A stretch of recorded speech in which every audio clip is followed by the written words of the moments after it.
Halo semua, saya Hedi. Nah, mari kita bahas dua rasio yang paling populer, khususnya di kalangan penganut value investing, yaitu PER atau PE rasio dan PBV. Nah, saya pribadi juga kerap menggunakan dua rasio ini, namun dengan cara yang berbeda-beda. Seiring dengan pengalaman saya mengenal PE rasio dan PBV ini sejak pertama kali saya tertarik dengan konsep value investing, yakni membeli saham yang salah harga. Ketika saya mendalami value investing tersebut, terdapat beberapa sumber yang menyinggung dua rasio ini, yakni P rasio atau PER atau price earning ratio atau perbandingan harga dengan laba bersih perusahaan. Sedangkan PBV atau price book value yaitu perbandingan harga sahamnya dengan ekuitas atau modal yang dimiliki perusahaan. Jadi pada awal saya mengenal dua rasio tersebut, saya langsung menggunakannya tanpa berpikir panjang.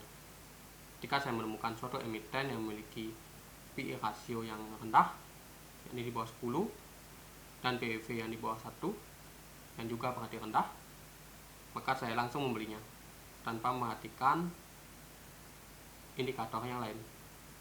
Nah, setelah saya beberapa kali membeli emiten dengan valuasi murah tersebut, ternyata ada beberapa di antaranya yang harga sahamnya justru mengalami sideways yang sangat berkepanjangan, bisa hingga bertahun-tahun, dan saya pun tidak bisa menunggu, apalagi perusahaan tersebut tidak memberikan dividen, sehingga saya merasa banyak investasi saya yang tidak produktif, meskipun ada janji suatu hari nanti harga sahamnya akan mengalami peningkatan signifikan.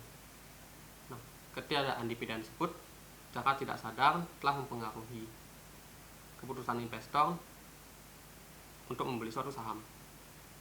Ketika perusahaan tidak memberikan dividen, maka itu patut dipertanyakan, kemana sajakah uang dari hasil operasional perusahaan tersebut. Kalaupun itu untuk ekspansi tersebut tidak jelas sampai kapan. Bahkan bisa dicurigai perusahaan tersebut memang tidak berniat memberikan keuntungan kepada investornya secara langsung. Padahal investor tersebut telah memberikan uang kepada perusahaan secara cuma-cuma. Mereka hanya memberikan janji manis berupa potensi peningkatan harga sahamnya. Jadi bisa ditebak, selain memperhatikan PE rasio dan PBV, saya juga memperhatikan dividen. Nah, untuk itu, dalam value investing, saya menggunakan dua pendekatan berdasarkan rentang waktunya. Dan yang pertama, pendekatan saat ini, dan yang kedua, pendekatan secara historis. Pendekatan saat ini adalah penilaian value investing yang bertujuan untuk mengetahui apakah di harga saat ini perusahaan tersebut murah atau tidak. Untuk itu saya menggunakan dividend yield. Saat ini saya tidak menggunakan PE rasio dan PBV untuk menganalisa valuasi saham di harga saat ini, melainkan saya menggunakan dividend yield. Dividend yield selain berguna untuk menilai valuasi suatu perusahaan, juga berguna sebagai margin pengaman. Margin pengaman yang saya maksudkan yaitu ketika saham yang saya beli ternyata harga sahamnya mengalami penurunan atau sideways secara berkepanjangan, saya masih bisa memperoleh keuntungan, yakni dari dividen tadi. Tentu saja saya juga memperhatikan keberlanjutan dari dividen tersebut. Jangan sampai emiten tersebut jarang memberikan dividen atau tidak konsisten membagikan dividen, ataupun kinerjanya menurun sehingga dividennya juga ikut menurun. Jadi dengan demikian, dividen bisa memberikan rasa aman dan ketenangan bagi saya selama masa menunggu, sembari melakukan averaging down. Dan juga saya bisa menggunakan dividen tersebut untuk melakukan reinvestasi, baik itu pada emiten yang sudah saya miliki ataupun pada emiten lain. Nah, untuk itu pertanyaannya, apakah dividen yield yang ideal? Saya pribadi menggunakan batas dividen yield yang ideal, hendaknya di atas inflasi tahunan. Tujuannya adalah agar investasi kita tidak tergerus oleh inflasi. Jadi saya memastikan agar saya tetap memperoleh keuntungan yang minimal bisa menutup inflasi.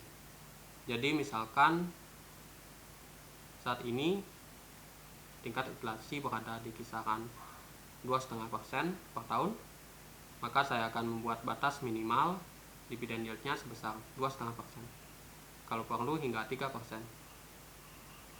Namun saat ini, sejauh pengalaman saya cukup menggunakan batas 3%.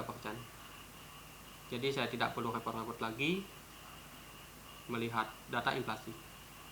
Cukup menggunakan dividen yield 3%. Dan sejauh ini saya cukup nyaman menggunakan angka dividen yield tersebut. Sementara itu, untuk pendekatan valuasi secara historis, barulah saya menggunakan PE rasio dan PBV. Pendekatan ini dilakukan dengan melihat PE rasio dan PBV secara historis. Contohnya seperti berikut. Jadi saya bisa mengetahui bagaimana karakteristik pergerakan harga sahamnya. Cara analisanya cukup sederhana.